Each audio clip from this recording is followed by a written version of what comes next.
Welcome everybody to the Central Texas Music Experience. And here we have Stormy Lee going to be doing a little opener for us.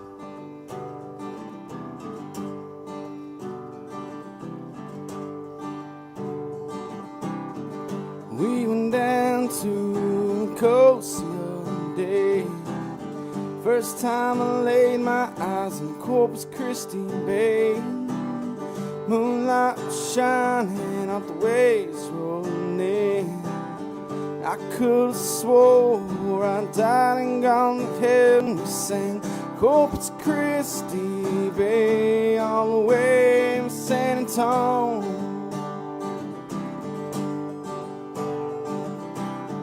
That morning went down to the beach, stared out to sea and got stoned.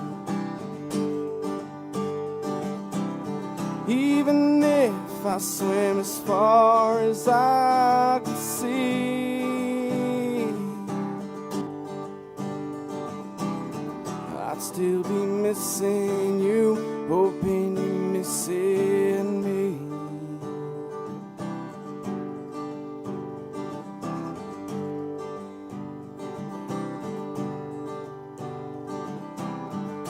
Trucks loading down destination Port A. Later on tonight we'll see Tommy Iverson play. Drink some margaritas, couple of shots of Patron.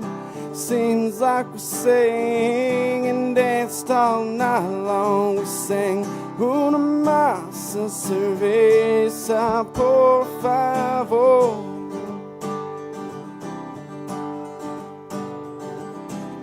Seemed like all night all we needed was just one more. Even if I was as drunk as I could be,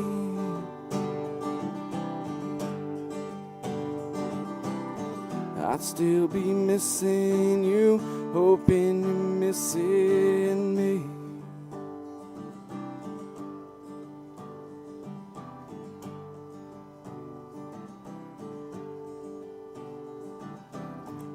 Guess it's time to pack up our bags, heading down the road to the lives that we had.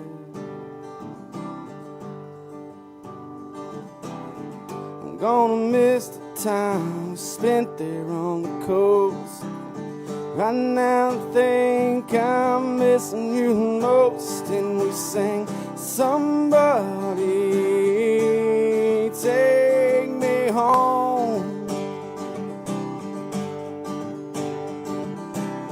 Seemed like we took that never-ending road.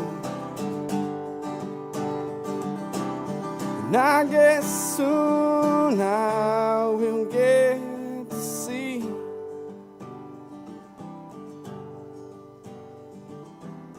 well, I've been missing you, hoping you're missing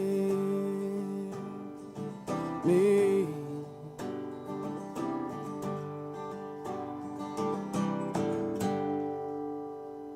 Yeah, that was good. Thank you. Hey, everybody, welcome to the third episode of the Central Texas Music Experience. And our special guest tonight is Stormy Lee, singer-songwriter. A very prolific singer-songwriter from what I understand. And I'm really grateful to have him here. How are you doing today? Awesome. Appreciate you having me on. I watched the last episode and I was impressed, man. You look like a professional back there. Oh, yeah.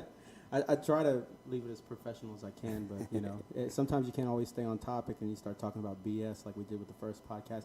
By the way... Well, I'm sure that was influenced by a couple different, standards. That yeah, well, if you talk about one of those influences being Brandon Cecil, who's here, by the way. He's man behind the camera. Yeah, he's going to be my Google fact checker today, and he's also going to be running my Facebook and taking some photos and posting them as the show goes on. And we also got some good old fried fish coming in right now. Is that what we have coming in right now? Right now. Yeah, see, that's what I'm talking about. Now this right here is the setup that you got going on. Yeah, let me just... I got Lone Star beer here. Yeah. Fried fish. We got it made. Let me just say this: if you come to the studio and you do a podcast with us, you're gonna get fed, you're gonna get something to drink, you're gonna be able to talk about whatever you want. You get to play music, and guess what? You ain't gotta pay for a damn thing. I'll eat afterwards. I'll take a beer. I'll take another beer. Yeah, you get it's like room service over here, man. It's awesome. I know, it's awesome. I just want to thank everybody for everybody's support. And they have dogs. In the last couple of podcasts. And everybody just please continue to check out our new videos as we post them. Thanks for the likes. Thanks for the ads. And I want to give a big shout out to Brandon for helping us run everything. A big shout out to Ashley and Deborah and, of course, Stormy. And without the artists and without the music, this podcast wouldn't be possible. You guys are the reasons that I'm doing this. And I hope we have a lot more episodes to come. Right. But let's get into it. One of the things that I like to ask people when they come in, well, we've only really had like 3 people, but I'm trying to get a format done, and basically what I want to do is I want to get into musical influences, songwriting methods. So we'll get a little personal, if you don't mind, and then, but we'll dial it back a little bit as time goes on. Thank you. What inspires you to write some songs? Because oh sure, thanks. When I listen to your music, I hear a lot of personal, like in-depth, feelings in there. Maybe you're telling a story of your life, or you're talking about something that you've gone through. Is that a big part of the musical influence when it comes to writing your songs? Yeah, it's a main part of it, it's hard to find influences, but, a lot of times, but it's really easy to find influence within yourself and within your life or what's going on. At least for me, I draw a lot of my songs, from inner experience or inner feelings.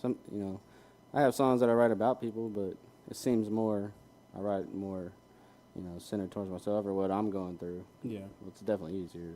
You, from what I gather from the Central Texas area as far as songwriters concerned, you're like top of the food chain. And a lot of people go to you for songwriting sessions. The last podcast we had Mylan English and Matt Siegel, and they talked about you being one of the, inspirations in this area for, helping them write music, and they really gave you a big shout out. So, how does that feel to be a go-to guy? It's a really humbling feeling, especially when it's coming from those guys. Those are great musicians. Matt's I always hear, man, Stormy's a genius. Stormy's a genius. I even hear that from Ashley. He's like, Stormy's a genius, songwriter. Do you take that? Do you take that from? Do you feel that way? I wouldn't say you. Do you feel like a genius? But do you feel like it's a necessary praise, or do you feel like, how do I? I don't think it's necessary. Yeah. But it feels good to get praises, especially from fellow musicians that are really established themselves, and they're pretty good songwriters themselves. Mylan is an awesome songwriter, and Matt as well. They all write. So, it's more. It makes you feel good. It makes you think you're doing something right, and you're getting your songs across. Always, and that's what I started. When I picked up the guitar, that's what I wanted to do, was write songs. I didn't really think about starting a band, and I didn't even know that was going to be possible. Like the Whiskey Drinking World song? Yeah, that's it. Yeah. Yeah, I ain't got no band. Yeah, that's a whole nother story, is the band. Okay.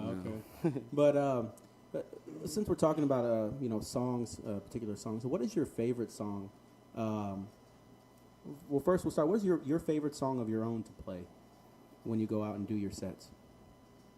Probably changes, as you think Mylan said it the other day, when you write a new song, that's your favorite song, but I have a lot of different favorite ones for different reasons. I guess lately I've been really liking to play Dream On. It's probably been my favorite one. It's a fun song to play. It's upbeat, and it's got a cool rhythm. Yeah. It's just a good feel good song, Talking about favorite songs, what would be like, for example, a mainstream song that you would consider one of your favorites to play? And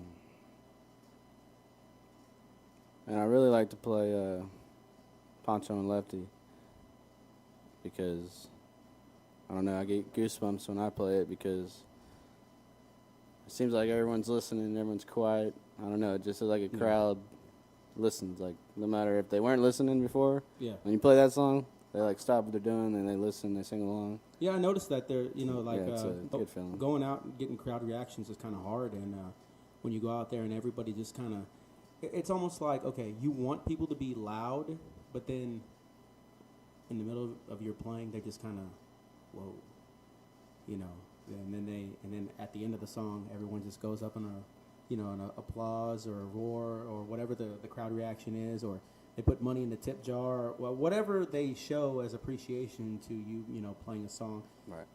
With your feeling and everything like that.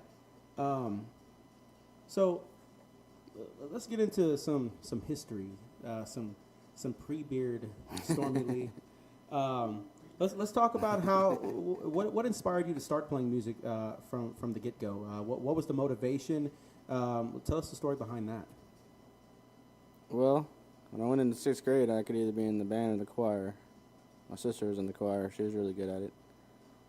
So I figured, I guess my shot's going to be choir because I don't know how to play an instrument. Yeah. And I couldn't even picture myself at that point attempting to do it. So I went to do choir, and that's when I started getting into music and, in general. My mom, she played piano, and she sang really well, too. She played the clarinet in the band back in the day. And I would always try to play her clarinet, so I knew I couldn't play an instrument because I couldn't figure that thing out. And then I was in choir through high school. And I had to give a shout out to my choir director, Miss Haygood.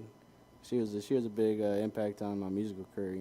She switched the top choir to a jazz choir, and man, I learned a lot as far as how to use your ear. In jazz, man, it's really challenging. It's probably one of the most challenging genres you can go into, I'm sure. Yeah, because there's a lot of vocal inflections and stuff like that. And there's a lot of different time and stuff. Like, it's crazy time. Like, it's not 3/4 every time. Yeah. It's some crazy stuff you gotta figure it out. And so that influenced me a lot. I think that influenced, some of my writing styles. I think definitely there's some jazz in there somewhere. I don't know where. And then I got into high school and went to college to play baseball. I did that for a couple years, and then once that ended, I kind of came back and started working, and then I started picking up guitar. And because I had a guitar, I got it when I was 20, but I didn't really start learning it until I was getting close to 21. I really started saying, all right, I'm gonna learn this thing. Yeah. And that I started to do that, just like I said, to write songs, and because I was always a writer before that. So I was always a writer, and I always sang. So now I just had to put it together, and the only way to put it together was learn how to play the guitar. Yeah. So once I did that, then I just started playing weird stuff at the beginning, writing stuff that probably didn't fit any genre. Yeah. And then met a few musicians around town, and then that's when I was like, well, maybe I can have a band. And then it kind of just started taking off from there, and I just kept plugging away, and just trying to get better. So that's pre-band, pre-beard, Stormy. So let's talk about the band times. When you put how many different variations of bands did you have, and then we'll go into the post-band era, which we are in now. Well, the first band we had was it was called Stormy and the Breakdown, and that's exactly what it did. Well, it really never started. It was kind of a jam band, practice but don't practice. We'll just go hang out, kind of deal. And that was with John Reynolds. John Reynolds. That's how I met John Reynolds, because I met John Hole, who was our drummer. And we finally talked him to come out and jam with us, and then he brought John Reynolds, who worked with him, and he was playing keyboard for us. And we played one show with him, and it was like a relay for life at Shoemaker. And then that was the last show we ever played with that band. And then we moved on, And me and John Hole, we've been in every band together, and that's the drummer, the legend. You know that Barry White. He's got a few different names. And then John Reynolds played in our band. The next band, he started playing lead for us. And then we had a Stormy Slim band with me and John Reynolds, and we did like a dual lead vocal deal.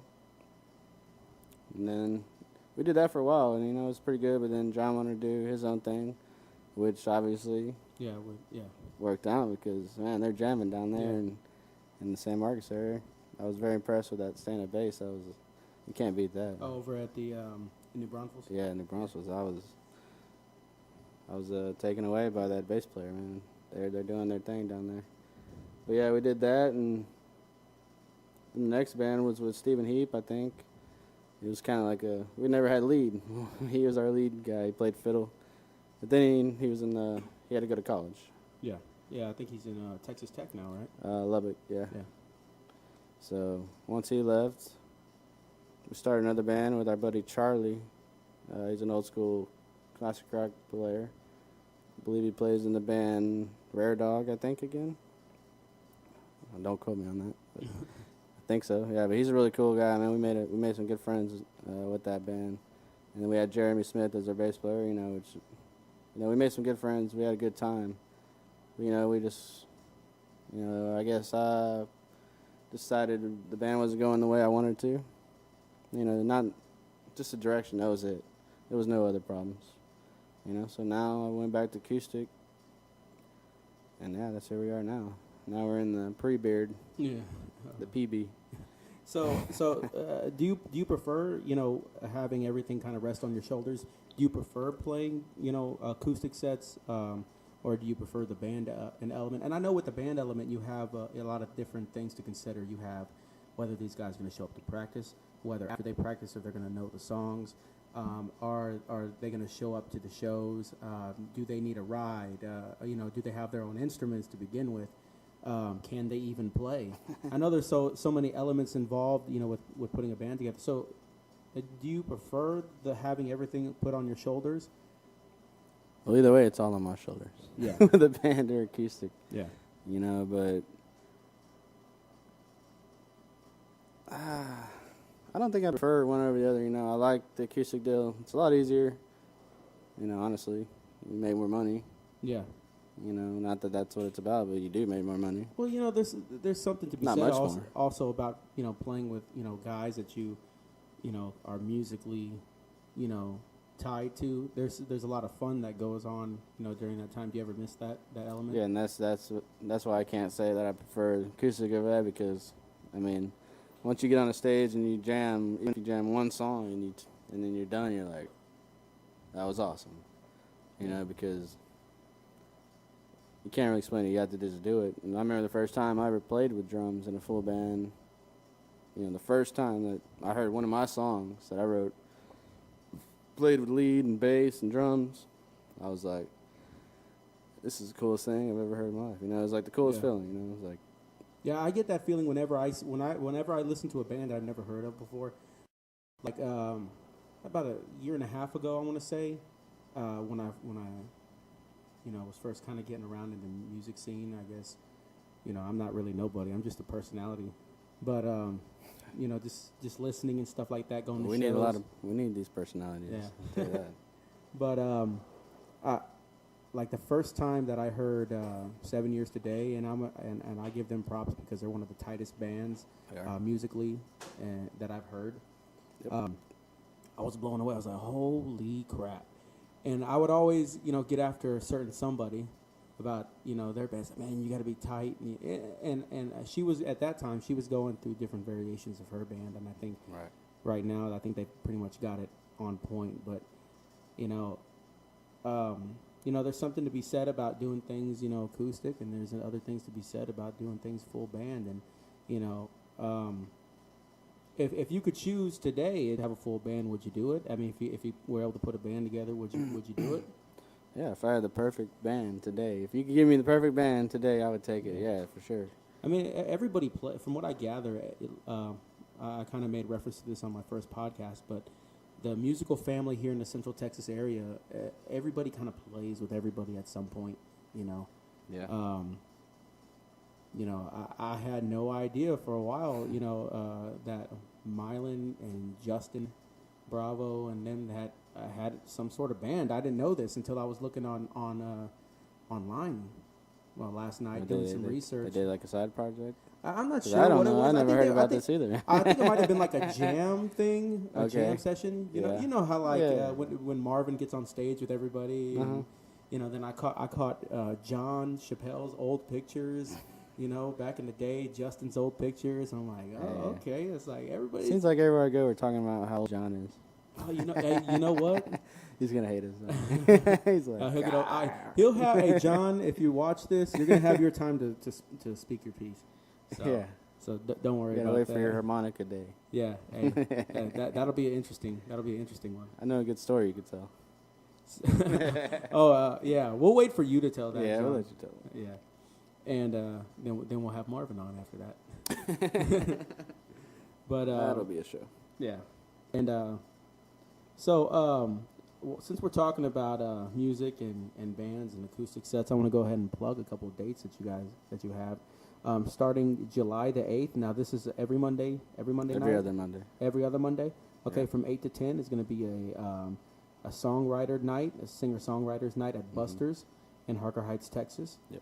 And on the 12th, you're going to be at O'Brien's. You're going to be opening up for the Mr. Derringer Band. You're going to be doing a song swap with Megan Blair, who is another female artist. I believe she's out of, where is she out of, Kempner? Lampasas. I'm sorry. Forgive me, Megan. Don't dislike me on Facebook because I didn't know exactly where you live. And then on the 17th, you're going to be doing a song swap at Buster's with Kirk Baxley, Yep. who's a great musician, by the way. Yeah, I'm really looking forward to that. I haven't And, got to play with him yet, so. Yeah, and just as a plug for Kirk Baxley, he's going to be having a new EP being released at the end of the month, and hopefully I can get you on here, Kirk, and we can help plug this out and get this out to our fans and everything. And on July the 19th, you're going to be at Miller's Barbecue from 6 to 9 doing an acoustic set. Now, all these are acoustic Yeah, sets. I brought the shirt and everything, man. Yeah, I see that. There you go. And July the 20th, you're going to be at O'Brien's from 9 to 12. So you guys check out the dates. You can hit up Stormy, and you can listen. Well, you can actually watch a video of the pre-beard Stormy Lee on ReverbNation.com/Stormy Lee. And it's Stormy is spelled exactly how it sounds, stormy, like it's storming outside, but it's actually Stormy. And Lee is Lee. So check that out on Reverb Nation. You do have a music page on Facebook, correct? I think, well, there's like a band page. There might be 2 different band pages now. Okay, well, But, yeah, not so much running them too much. and you can find pretty much the most of the dates for Stormy's shows, and please view his video. It's pretty good. Actually, I kind of want to play a little excerpt from that right now, if you don't mind. Well, I probably won't be able to get the feed on there, but we'll see. Nope. No. I also wanted to talk about another show that I got, and it's a benefit. Okay. It's the Dean benefit. They also having a fishing tournament. The fishing tournament's on the 28th, I think, or the 27th. It's on a Sunday, the fishing tournament is, and then the dinner / registration, and then I'm going to play a little set up there Okay. on the 26th, and that's going to be at the Tight Lines Premium Fishing Tackle over there off of Veterans by the old airport over there in Heights. Yeah. So if anyone happen to watch this, it's a fisherman. You know, he got liver cancer. You know, so they're trying to do it just to help pay some bills for him. Yeah, most definitely. Yeah, and yeah, anytime benefits come up like that, it's very important that especially musicians, and we all know somebody who goes through something. So we all need to do the best that we can to help generate some support for these guys. Right on. And I'm talking to an avid fisher. Yeah. I last couple times I've seen him. An amateur avid fisherman. The last couple times I've seen him, he was pulling up on a boat, and I'm like, hey, what's going on? Or so I was spending all day on the lake, man. I was like, hey, and you know what? I It's believe a good life. I believe that's pretty peaceful, especially when do you ever write songs out when you're on the lake, or is it just more about just being out there? You know, I'm not gonna say I don't think about songs when I'm out there, because you know your mind races a lot out there. There's nothing to think about, nothing. But yeah, it's more for just the competitiveness in me too. You know, because it's a sport, fishing for me too. But yeah, just being out there and just relaxing, really getting away from the city, and yeah, it's good, man. That's what I enjoy about it most. And also when you hook a 8-pounder, it's not too bad. Yeah. Well, I haven't been fishing in a long time, so yeah, I can appreciate, you know, people who go out there and catch stuff or even hunt. You know, I haven't done hunting in a while. Yeah, I just bird hunt mostly now. Yeah. Oh yeah. Well, once again, I'm gonna plug these dates, and then we're gonna have Stormy kick off with another song of his. He's going to have a singer-songwriters night on starting July the 8th. It's going to be every other Monday at Buster's. On July the 12th, he's going to be opening for the Mistress Derringer Band, doing a song swap with Megan Blair at O'Brien's. And the 17th, which is a Wednesday, he'll be doing a song swap with Kirk Baxley at Buster's here in Harker Heights. July the 19th, he'll be at Miller's Barbecue from 6 to 9. And July the 20th, he'll be at O'Brien's doing a set from 9 to 12. So please. Oh, and the benefit, which you said was on the 28th, correct? I think the dinner's at the 26th. I think it's on a Saturday night, whatever that one is. Okay. And the tournament's on Sunday. So definitely check out Stormy on Reverb Nation. That's reverbnation.com/Stormy Lee, and check out his dates. Also check out his video photos. You can check out the pre-beard Stormy, and well, go ahead whenever you're ready. All right, how about we play the one 7 Years a Day is going to start covering. Oh, sure, yeah. We might as well, huh? Sure.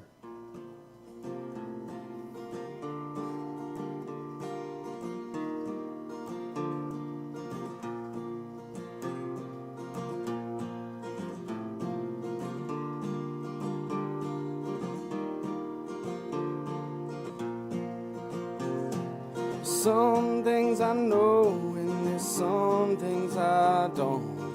Some things I'll never understand. It's silver and gold, but why do they want to put that ring on that lady's hand? We don't need no ring so everyone can see that we are so in love. There wouldn't be a thing for a sad memory if push come to shove. I wanna rock in my chair, I wanna go Sunday driving, listen to a wailin' and barely get by. And I hope I get some land on this swarming working band. And I hope we play all across Texas. Yeah, I hope we play all across Texas.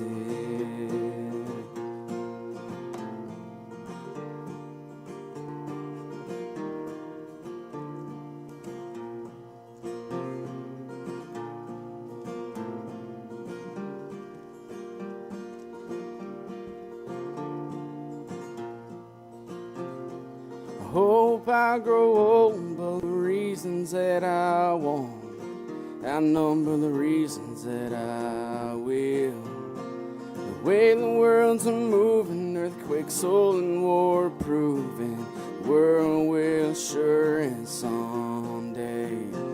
So me, I've been living, taking chances I've been giving, in case I don't grow old. And who's to say if I didn't wake today, my music would be dead and gone. Wanna rock in my chair, I wanna go Sunday driving, listen to a wheelie and barely get by. And I hope I get some land on this woman working band. And I hope we play all across Texas. Yeah, I hope we play all across Texas. 'Cause the oil's in the water, you can't wash away the blood that's been spilled for and soil. Who says money will be enough? We can walk down the street and get blown up by the bus, or someone can pull the trigger. So I rock in my chair and I go Sunday driving. Listen to old Merle and I barely get by. And I hope I get some land on this woman working band. And I hope we play all across Texas. Hey, I hope we play all across Texas. Oh yeah.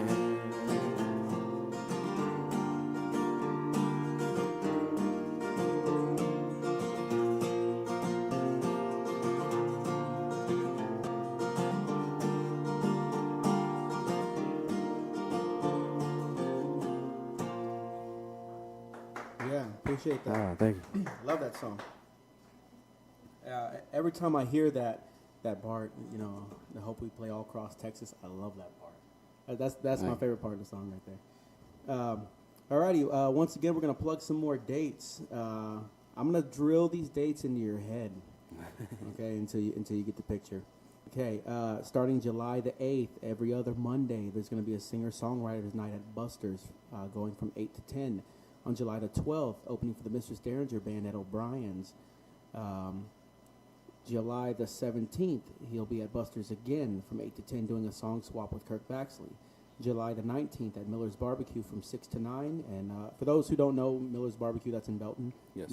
I believe downtown Belton, correct? Yeah, over there by the paper place, if Yep. anyone knows where that is. And the 20th, again, at O'Brien's from 9 to 12. So make sure you guys get up off your asses on those nights. And it don't matter if you got something to do the next day or not. Come out, have some beers, and support our local musicians. It's a definite must. Yeah, if you haven't gone to Miller's, man, Oh, you're missing out. They got some great food and they got some good people over there. Yeah, I mean, when we were there. When was the last time we were there? It was pretty good. It was. Yeah, those are awesome. Hey man, they had dollar margaritas, man. Yes, dollar I was margaritas, and they killing even when I play, they had dollar Pabst Ribbon 16 ounces. Are you kidding me? I mean, that's like a college town right there. I mean, and I know it is a college town, but it's not that kind of Yeah, college yeah, town. yeah. They're super. That's like San Marcos prices. Yeah.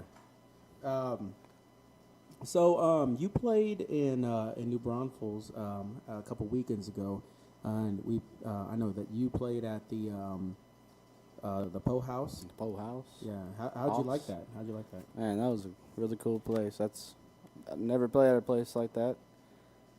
And they had it going on, didn't they? They knew what they were doing. They had everything set up perfect.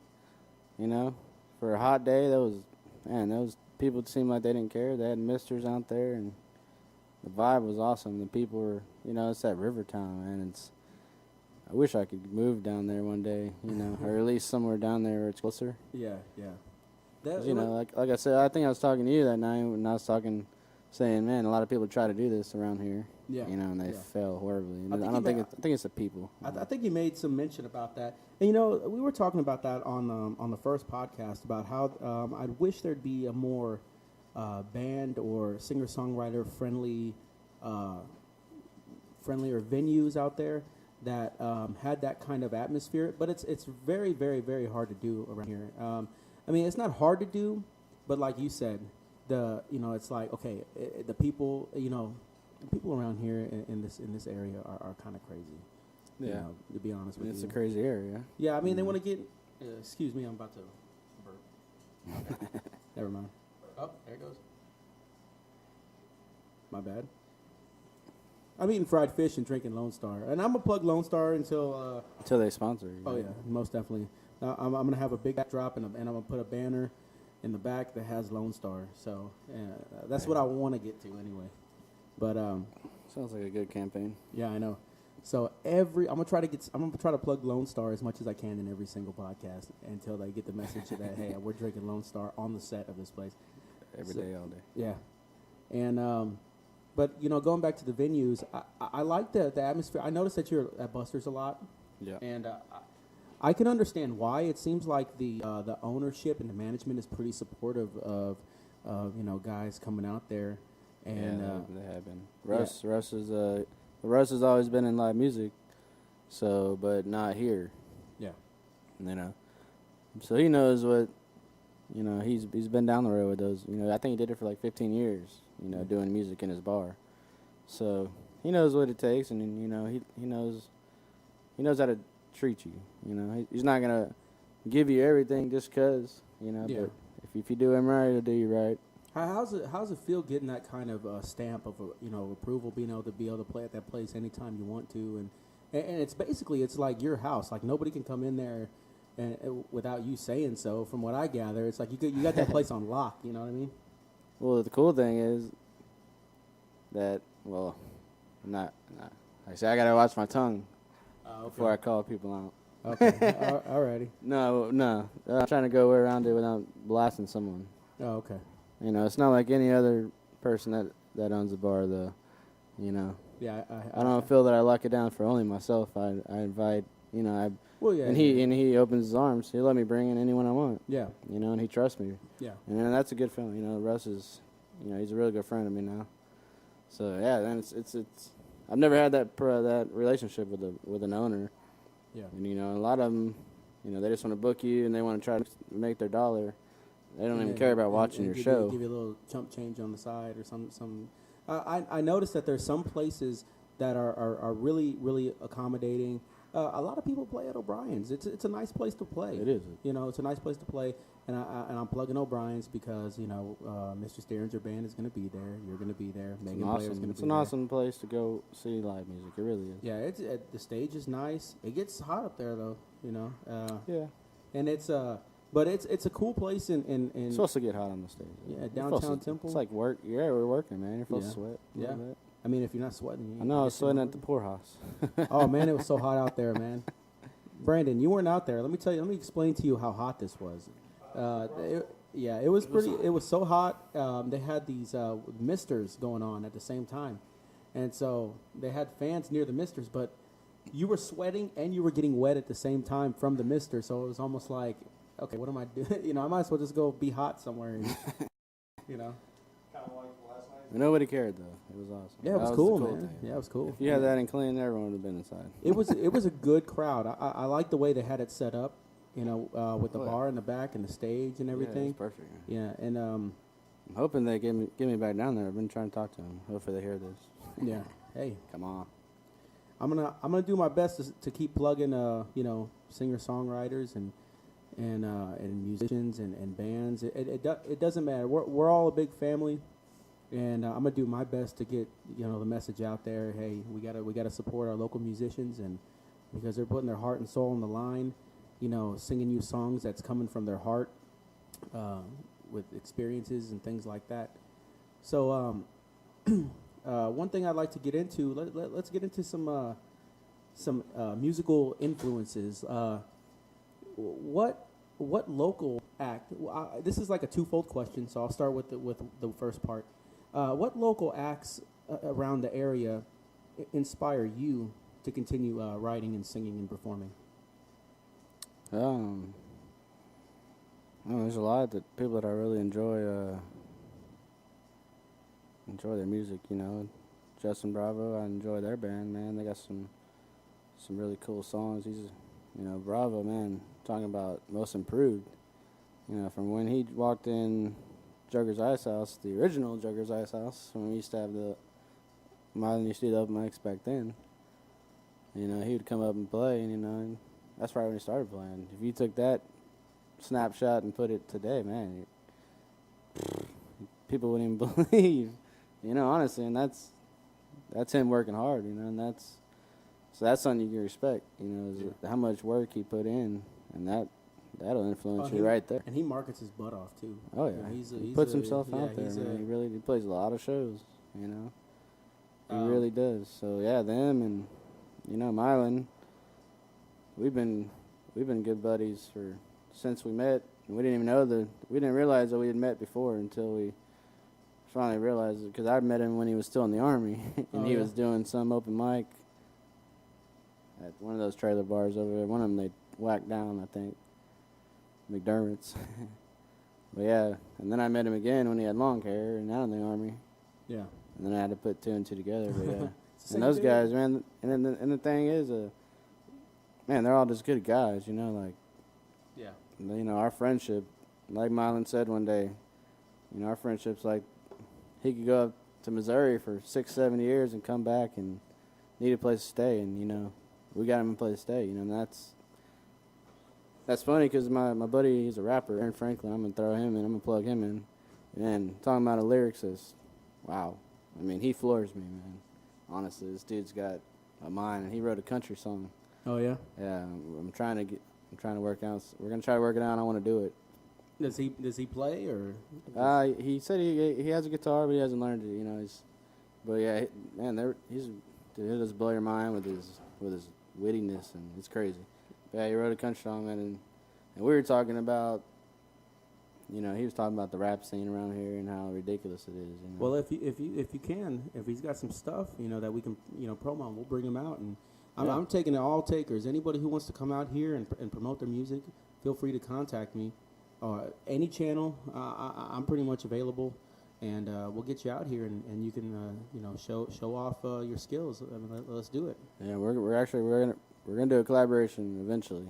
You know, I don't know how long it's gonna take us because we're gonna do it right, and it's, you know, doing that crossover is not very easy.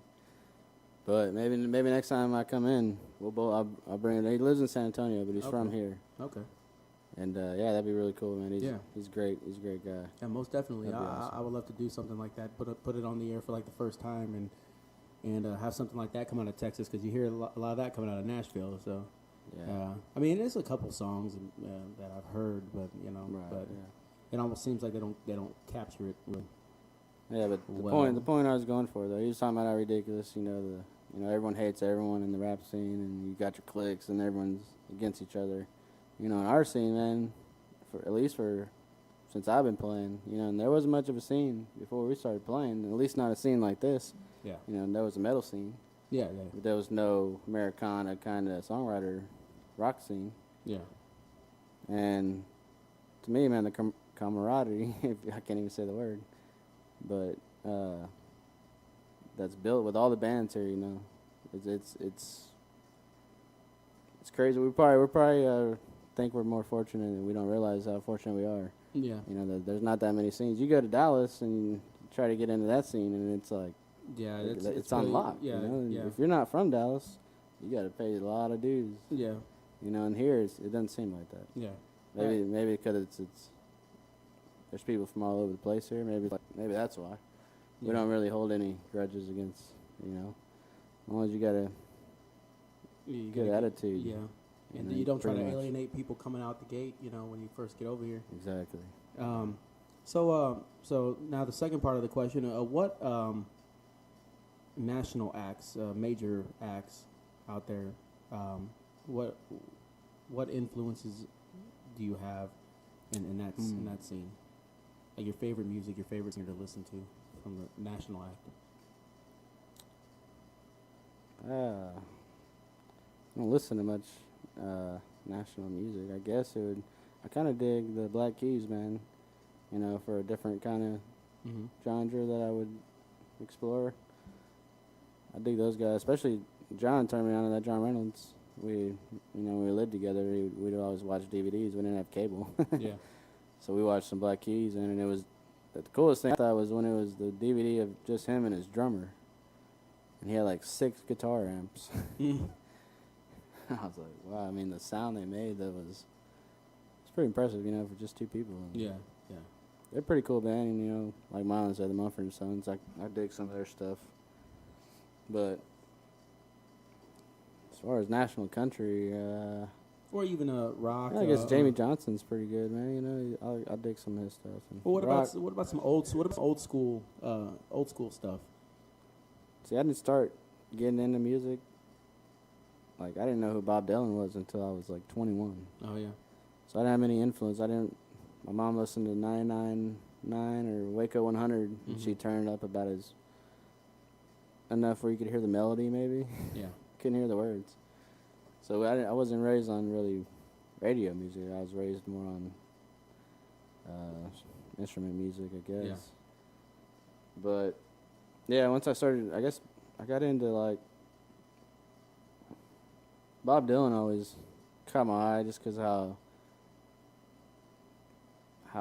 original his sound was, you know, Yeah. and how he made it so appealing to everyone. Yeah, he went through a lot of phases in his career too. So I mean, if you ever get a chance to check out the history of that, also if you get a chance to check out this documentary, it's called Soundy, and it's by Dave Grohl, and it's basically going through like the first part of the documentary is going through the history of this actual recording studio Hmm. and this soundboard that they have. It was a Neve board that they had, and you want to talk about music being pumped out of that studio. I'm talking about everybody from Johnny Cash to, you know, Nine Inch Nails, Nirvana, Tom Petty.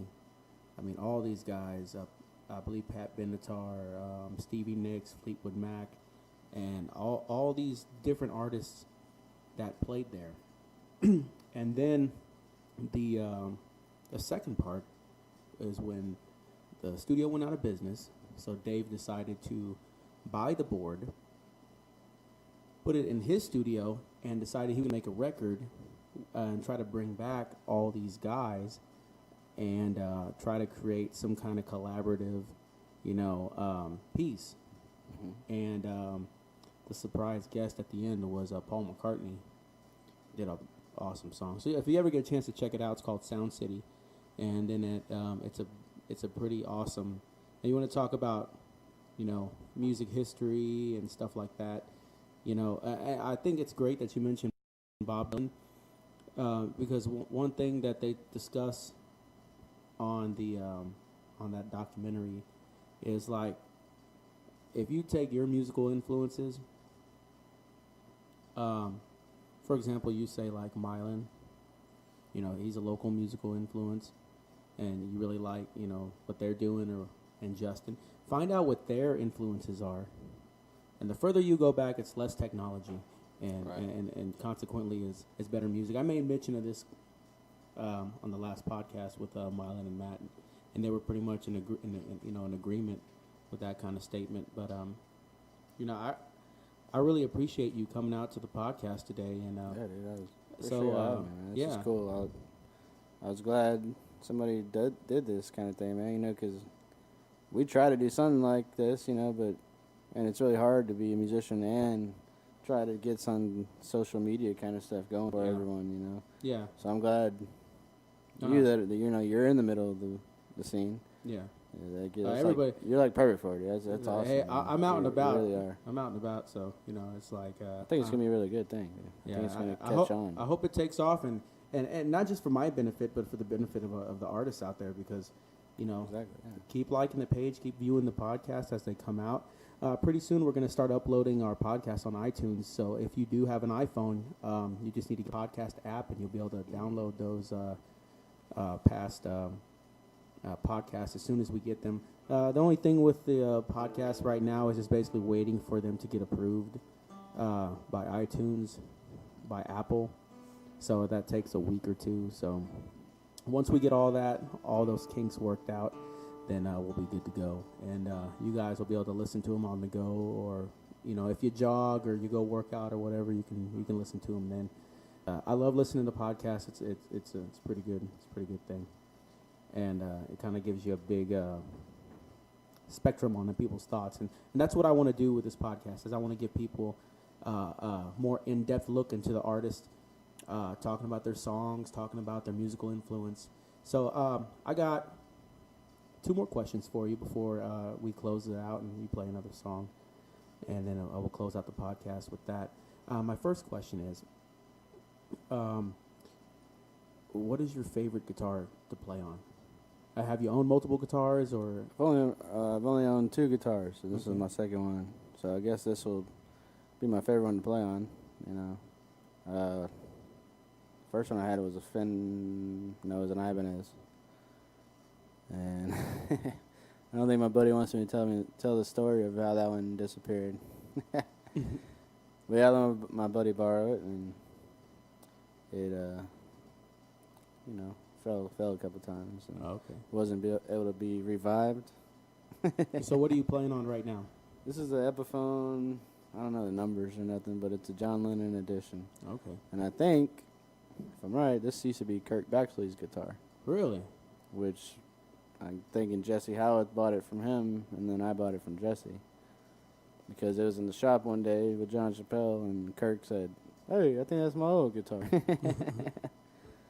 So yeah, man, it's a good guitar. I wish I had my other input working, but Well, just in case people didn't know, there's a lot of people in the music scene that work at Guitar Center a in lot. Killeen, a lot, and we kind of try to get the hookup over there. Oh yeah, Yeah, they take care of us. So. yeah. So you know. Oh yeah, I'm shout out to Milo because he really hooked me up. Oh, okay. You know, And it's the least I can do. John's great with repairs too. Yeah, he's Mhm. awesome. He rebridged this. I left it in the car too many times. You know, the heat got me. Took care of me. Yeah. John's hands are all over this guitar. So okay, and the last question before we go ahead and close out is in the next couple years, where do you see would you even consider it a career? Where would you see it? Where would you see it going? Where do you see yourself in the next couple years? Well, hopefully with something on record, something recorded. You know, I've been toying with the idea. I don't know what I'm gonna do. You know, if I'm gonna record a big acoustic deal and try to promote my songs, as you know, to the audience, but not only to the audience, but to other musicians. You know, abroad. Or if I'm gonna, you know, release like a single or an EP. I'm still trying to think. You know, more leaning to the acoustic thing, honestly, because you know that's what I'm doing right now. So, but man, hopefully Mylan and then play my song and it goes #1, Yeah, and then we go on tour. that'd be awesome. Hopefully that would be nice if we were there in 2 years. Well, I'm lying to you because a couple questions popped in my head as you said that. What is the ultimate goal behind the writing? Is it because it's got to be a cross between. I know you said earlier that it's not all about the money, but the money helps. Is it partially about money? Is it about paying bills? Is it about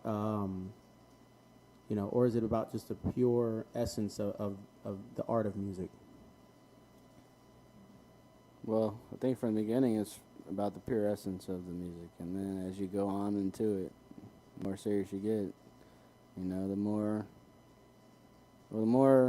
you take it on as a career, I guess, which is hard to jump that fence, you know, and really be broke and, like Marlon was saying, eat ramen. Yeah. And I don't have to eat ramen because we have, you know, our own cow meat, so Yeah. I'll be all right on the food. But yeah, you know, you really struggle, you know, and that's serious. You know, it's not a pretty thing always, but it is sometimes. You know, and those sometimes seem to pay off of all the struggles. And as far as goals, man, I mean, I've been fortunate, like you said, to have Mylan plays 2 of my songs. We've written 2 together. You know, that's 4 they play. You know, that I have my name in there somewhere. Justin's doing whiskey drinking. Yeah. You know, me and John we've penned Better Off Insane. You know, so I mean, that was one of my goals, for other people to play my music. You know, that's one of my big goals. Yeah. I would like to get paid for it one day. Yeah. But man, you know, just now, you know, if I can either help those guys out and they're helping me out at the same time, you know, Yeah. you'd be surprised of how many people I've talked to that didn't know I wrote, you know, playing for the money. But Yeah. you know, when they do find out, it's like, Whoa. Hey. Cool. Yeah. you know, and then I'm sure, you know, Mylan's telling people, you know, all the time, I'm sure. I'm not saying that he's not giving me credit, no one knows. But, you know, he plays it a lot, so he's not going to say, this is written by Stormy Lee every freaking time. Yeah, you know? yeah. Do you feel like there's something lost in the essence of music as people are trying to transition between something that they love and they do for the pure art of it going into trying to make it a career? Is there something lost in the art, you think? Because, I mean, like, this is just me, but I notice even big acts, their first album comes out, it's like, holy shit, like, this shit is awesome. And then as their career goes on, they kind of just they ride out the fame of the first album because they feel like they've made it and they don't made it, have to yeah. work hard. So Yeah, is it essential to have that struggle as a musician so that way you stay grounded? Oh yeah. See, I mean, and that's the people like you're in the bigger acts. You know, they might be an overnight Yeah. sensation. You know, where they one night they're sitting at their house, and next day they're in the Nashville studio recording an album. You know. Yeah. And yeah, those people definitely they record that first album, and what I see happen a lot is that people, they'll have that good album because they were struggling, Yeah. and they were writing that music during that struggle, and then they go off and now they got everything made and it's all glitter and gold, and they don't have nothing else to write about. Yeah. Yeah. So then they lose the goodness that got them there. I think the pain that comes with being a musician and just the daily life and the daily struggle, that's what music is so appealing to me, is because it's a very honest art form. I mean, you have somebody who can sing a simple word in a certain way with a certain chord, and it's just all invoking, and it kind of just it's almost spiritual. It's almost like going on a ride, You're right, yeah. and then you add the recreational, use of something else. Then you're on a bigger ride. You know what I'm saying? But I love how intrinsic and how, I don't know what the best word for music is, but it's like getting on a ride and you don't know where it's going. But when you get there, it will all make sense, once you finally get there. And I imagine that's almost like the process of playing in front of people, like for the first time, or you get a song and you're like, man, this is the song. So, for example, like the Playing for the Money song, when you wrote that and you hear somebody else playing it, you're like, man, or when you first started writing it, did you think to yourself, man, this is that song? This is that song that's going to, inspire people, especially the local music scene? Like, because that's really telling the story of what musicians go through, Yeah, I mean, like, I think the paper interviewed John about that song, and he was like, pretty much whether you're a drummer, a guitar player, singer, if you're anywhere in the music scene, then you go through those struggles, and like John said, he hit it on the nail. And I originally started writing that song for Mylon and them to play, and I didn't know it was going to come out as I guess dead on. It just happened to happen like that. But yeah, that's definitely one of those songs, and if you can get that kind of song where all the musicians can relate to and they can really dig it, it's pretty cool feeling, Well, I want to thank you again for coming out and showcasing your talent and letting us, pick your brain a little bit about what influences you. And I'm going to go ahead and replug your dates again. So starting this Monday, July the 8th, there's going to be a singer-songwriter night at Buster's. It's going to be every other Monday. July the 12th, Stormy's going to be opening for the Mistress Derringer Band, O'Brien's, along with Megan Blair. On this 17th, which is a Wednesday, he'll be doing a song swap with Kirk Baxley.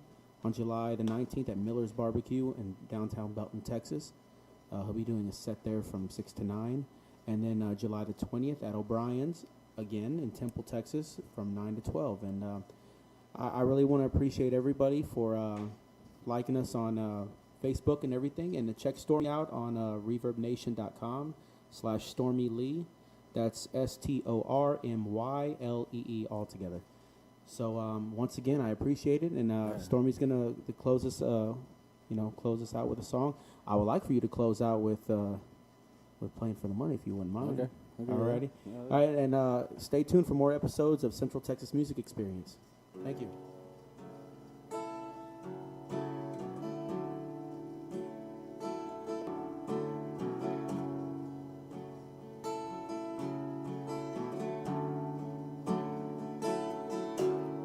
He works beyond the bars, baby, got shit far away. He works beyond the bars, baby, got shit far away. His band plays here on Friday night. They've been paying it due and getting real tired. I wonder when it's gonna pay. A little more than minimum wage.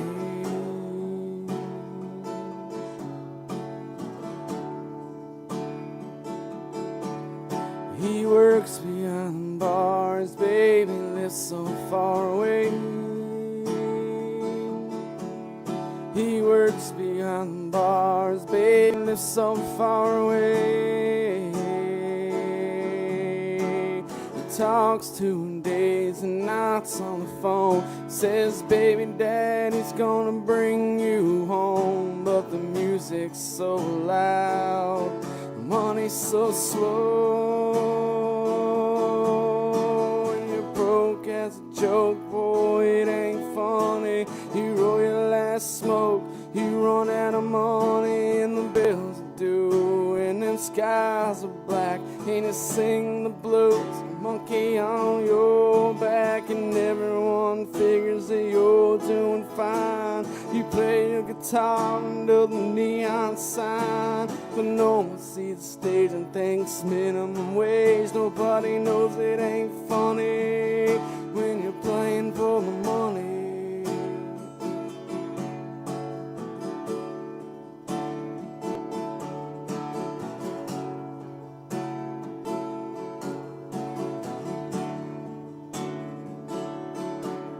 He smokes a little bit, he smokes a little bit, hey. He smokes a little bit, he sells a little bit. He plays guitar whenever he can, and between that and that contraband, he'll have a little green to blow. But the money's always slow. When you're broke as a joke, boy, it ain't funny. You roll your last smoke, you run out of money, and the bills are due, and them skies are black, and you sing the blues, a monkey on your back, and everyone figures that you're doing fine. You play that guitar under the neon sign, when no one sees the stage and thinks minimum wage. Nobody knows it ain't funny when you're playing for the money. Oh, for the money. Oh.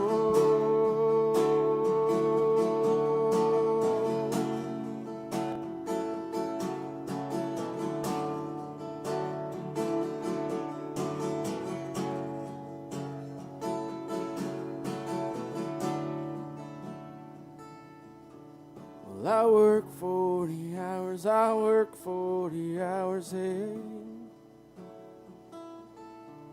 Well, I work 40 hours, I work 40 hours, hey. I play guitar till 2 a.m., then I'm back on with that song again. I play guitar till 2 a.m. I don't wanna get on with that song again. When you're broke as a joke, boy, it ain't funny. I rolled my last smoke, I ran out of money, and the bills are due, and them skies are black, and you sing the blues, a monkey on your back, and everyone figures that you're doing fine. You play that guitar under the neon sign, when no one sees the stage and thinks minimum wage. Nobody knows it ain't funny when you're playing for the money. Oh, well, I played for the money. Oh.